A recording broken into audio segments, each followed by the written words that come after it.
అందరికీ నమస్కారం. మనకి సింహాచలం చందనోత్సవం 2024లో ఎప్పుడు వస్తుందో తెలుసుకుందాం. ఏటా వైశాఖ శుక్ల తదియ రోజున సింహాచలం వరాహ నరసింహస్వామి చందనోత్సవం జరుగుతుందండి. స్వామిపై చందనం పూత తొలగించి నిజరూప దర్శన భాగ్యాన్ని భక్తులకు అందిస్తారు.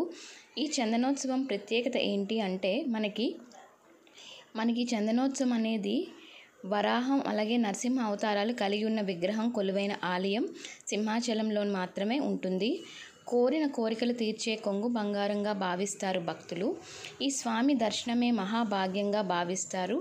అలాంటి స్వామి నిజరూప దర్శనం అంటే ఇంకెంత అదృష్టమో. ఈ దర్శన భాగ్యం ఏడాదిలో ఒక్కసారే కలుగుతుంది. అదే వైశాఖ శుద్ధ తదియ అక్షయ తృతీయ రోజు. దీన్నే చందనోత్సవంగా పిలుస్తారు. అలాగే మనకి ఈ చందనోత్సవం ఏ రోజు వస్తుందో ఇప్పుడు ముందుగా తెలుసుకుందాం. మనకి సింహాచలం చందనోత్సవం మే 10వ తారీఖు శుక్రవారం, శ్రీ క్రోధినామ సంవత్సరం, వైశాఖ మాసం, వసంత ఋతువు, ఉత్తరాయణం వస్తుందండి. ఈరోజు తిథి శుక్ల తదియ, తెల్లవారుజామున 4:44 వరకు. తదుపరి చవితి ఉంది. నక్షత్రం రోహిణి, పగలు 12:39 వరకు. తదుపరి మృగశిర అండి ఉన్నది.